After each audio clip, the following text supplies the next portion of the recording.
Estamos de vuelta en Mesa Testigo para hablar ahora con Leonardo Cardona. Él es ex secretario de Salud de la Municipalidad de Rosario. Es la costumbre, fue mucho tiempo, tuvo mucho tiempo ese cargo de secretario de Salud de la Municipalidad. Ahora es concejal de la ciudad por el Frente Amplio por la Soberanía. Vamos a estar hablando sobre todo de lo que es este brote de dengue histórico a nivel nacional, qué está pasando en Rosario, qué está pasando en la provincia, en Argentina, cuáles son las mejores estrategias para enfrentarlo. Así que vamos a apelar a su conocimiento de la materia, tanto de la medicina como desde la función pública. Leonardo, ¿cómo estamos? Hola, ¿qué tal? Bien, gracias por invitarme. Bueno, Leonardo, quería empezar por esto, el tema brote de dengue que atraviesa el país. Quería preguntarte por la situación de Rosario. ¿En qué momento estamos con respecto a la evolución de la enfermedad?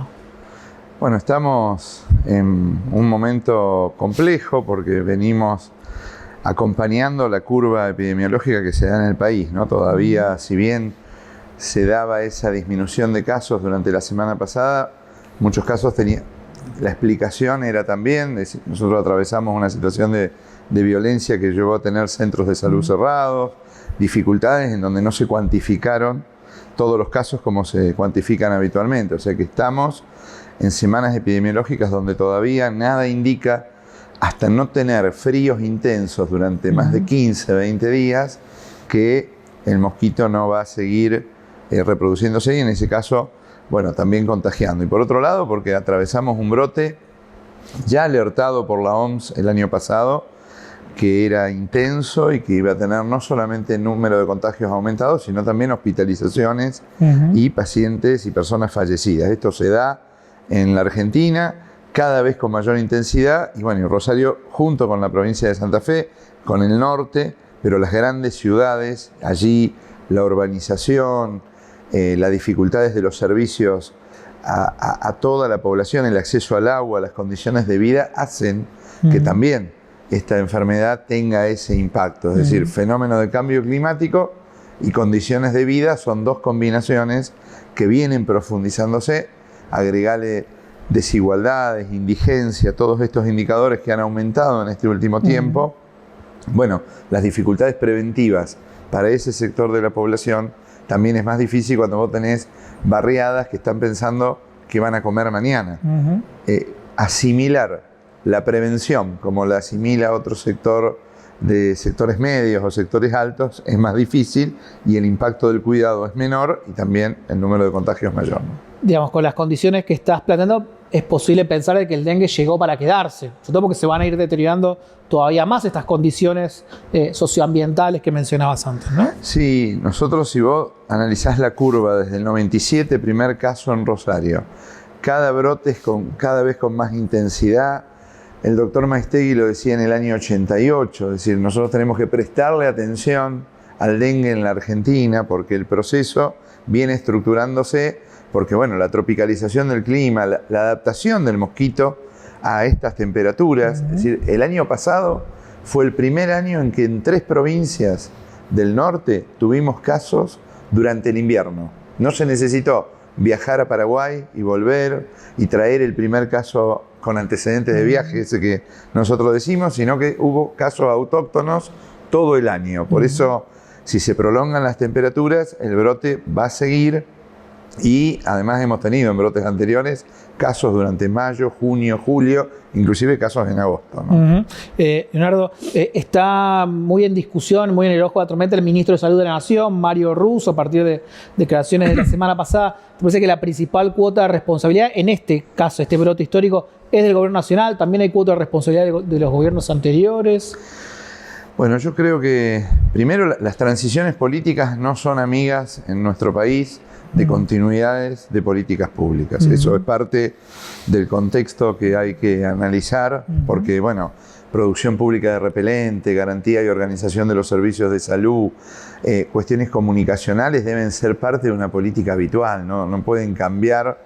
Y recuerdo en periodos de gobierno que, bueno, se para una licitación.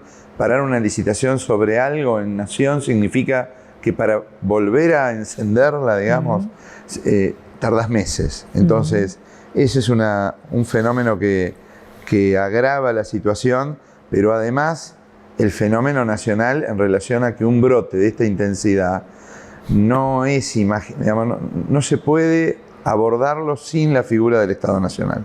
Es casi abordar la pandemia a lo Bolsonaro en Brasil, negándola a la enfermedad y que cada distrito lo resuelva como puede, pero cada distrito no tiene los mismos recursos. Es decir, en nuestra provincia hay 2 laboratorios de producción pública de medicamentos, pero eso no está en otras. Entonces allí se necesita el Estado Nacional, como en la pandemia, independientemente de matices y dificultades que uno pueda plantear.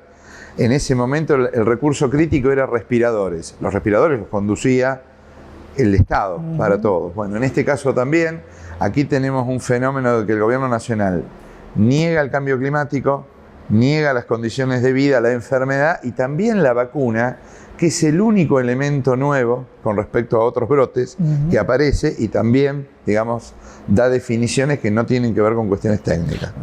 Sobre eso quería profundizar, el tema de la vacuna.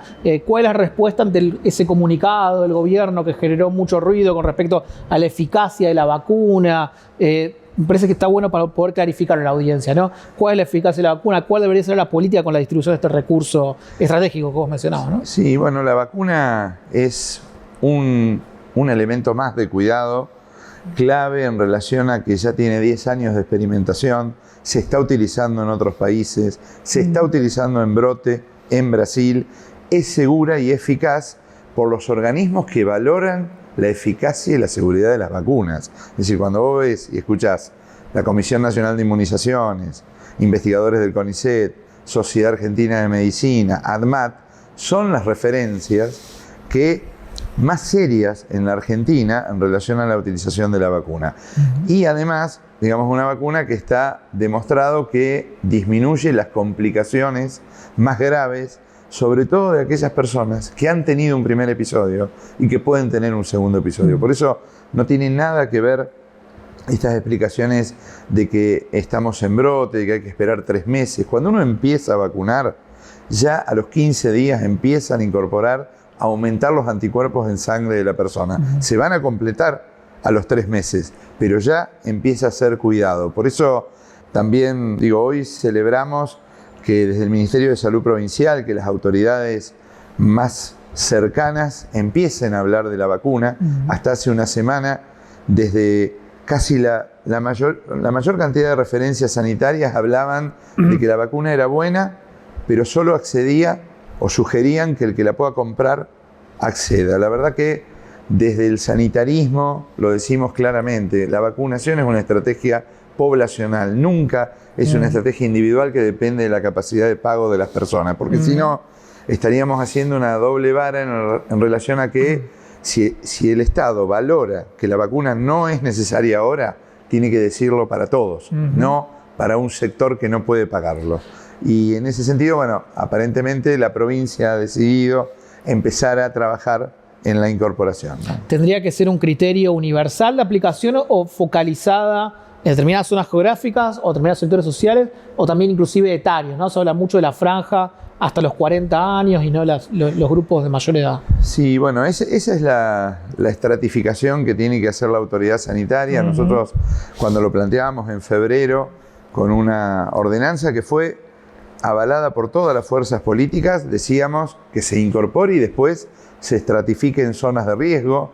Hoy las grandes ciudades, norte de Santa Fe, personas que han tenido el primer episodio de dengue, o como decís vos, por grupo de edad donde está impactando en forma más severa esta enfermedad, serían los criterios.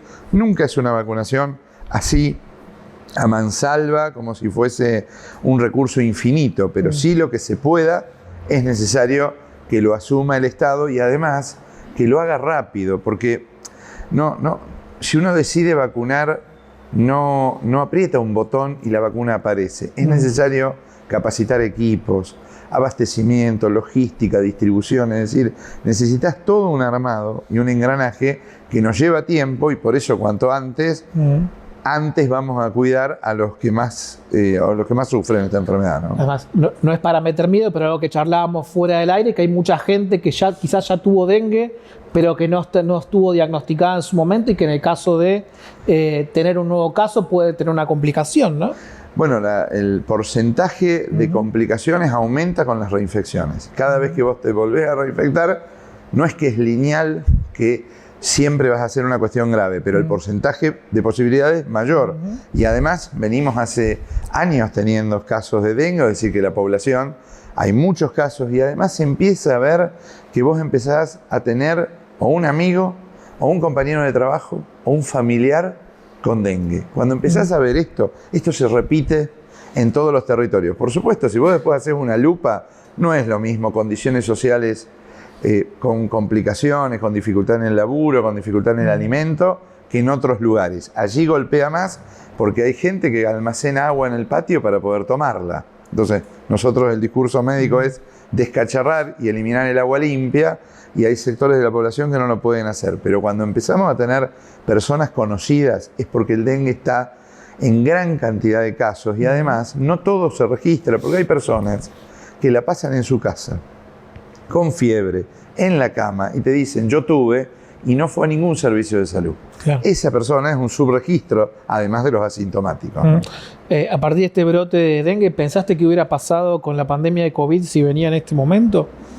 ¿Con estas autoridades? ¿Con esta mirada? Sí, la verdad que sería catastrófico, porque una pandemia que, digamos, y lo fue así en países donde la salud venía siendo mercantilizada, hubo desdibujamiento, hubo fosas comunes en algunos lugares, muchos mayores fallecidos. Es decir, como la pandemia, debe haber un rol claro del Estado, y además también, digamos, yo insisto con que la provincia lo puede tomar, que el rol del municipio también puede ser más activo, porque la verdad tenemos una historia de la fiebre amarilla hace 150 años, donde Rosario tomó iniciativas de un cierre del puerto, o Hermes Wiener, siendo intendente, fue a buscar la vacuna para la meningitis a Cuba. Estos elementos también cuidan y ayudan. Ahora, siempre un límite entre una provincia, o una circunvalación, o una panamericana no puede ser el límite de un derecho. Porque entramos en una discusión en donde si vos vivís en una provincia que tiene menos recursos, no podés acceder, y sí accede en otras provincias. Entonces, el elemento clave, y por eso lo decíamos también claramente, los ministros deben exigir en el COFESA, no es ir a escuchar lo que dice el ministro de Salud. Y lamentablemente en la primera reunión de COFESA de este ministro de Salud no hubo posiciones demasiado críticas a un posicionamiento negacionista de un problema de salud. ¿Te parece que el municipio podría haber hecho más por esto último que dijiste hace unos minutos? Yo creo que el municipio tiene que asumir el rol de exigencia de la vacuna y hablar claramente de esto. Por supuesto, convocar al Consejo de Gestión de Riesgos, a todo lo que sea clave para seguir intensificando el trabajo. Vienen trabajando mucho los equipos están hoy, cuando vos pasás por una guardia y ves 3 o 4 horas de tiempo de espera, sabés la intensidad del trabajo y lo que significa esto. Pero creo que, bueno, el intendente junto con el gobernador pueden exigir, y si no, bueno, gestionar, porque van a encontrar en los trabajadores de la salud, en la universidad, en las organizaciones intermedias, mucho apoyo, como lo hicimos en la pandemia. Yo recuerdo en la pandemia que se discutía dónde se vacunaba, si en los grandes centros urbanos o en los centros de salud. Y Rosario asumió el desafío de vacunar en los centros de salud como una iniciativa única casi en el país. Y eso fue a contramano de las políticas nacionales. Creo que hay que animarse a ser más enfáticos, más claros, y exigir al gobierno nacional la incorporación. Leonardo, te consulto por tu conocimiento, bueno, del sistema de salud pública a partir de haber sido secretario muchos años. ¿Qué está pasando con la crisis? ¿Cómo está repercutiendo la crisis económica en el sistema de salud pública, ¿no? Pensando que hay mucha gente que está bajando de la prepaga a la obra social y de la obra social al sistema de salud pública. ¿Qué está pasando ahí? Bueno, eso es la combinación más compleja que tenemos, porque crisis, situaciones que ya se vivieron en el 2001, se vivieron en la década de los 90, cuando vos tenés de financiamientos nacionales, achicás programas, pero además personas que quieren reacomodar su economía y no pueden pagar la prepaga, o empiezan a buscar en el sector público algún medicamento o alguna práctica. Eso se ve, yo no tengo aquí los datos absolutos, pero te puedo decir por referencias que las guardias me dicen, mirá, las guardias estamos atendiendo muchísima gente con dengue, pero además es un sector que no utilizaba los centros de salud o no utilizaba la guardia habitualmente.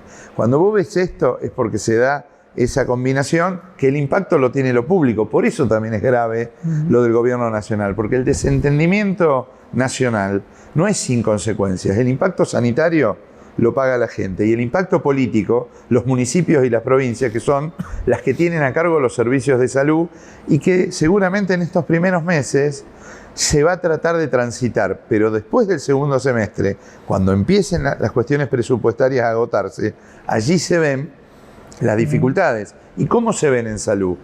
Y se ven alargando una lista de espera, atrasando una cirugía, no operando a tiempo, que ya veníamos teniendo, porque no es que hace 6 meses nosotros estábamos bárbaros, ya hay un estado complejo porque no hay una integración de los sistemas de salud pública, hay muchas dificultades en la Argentina, por lo cual también ese enojo se traduce en un voto al gobierno nacional, ¿no? Cuando no le solucionamos las cosas. Ahora, esto agrava todo eso porque la pandemia lo agravó y las condiciones de pérdida del trabajo o la inflación o las situaciones que estamos viviendo ahora hacen que el consumo de servicios públicos sea mucho mayor.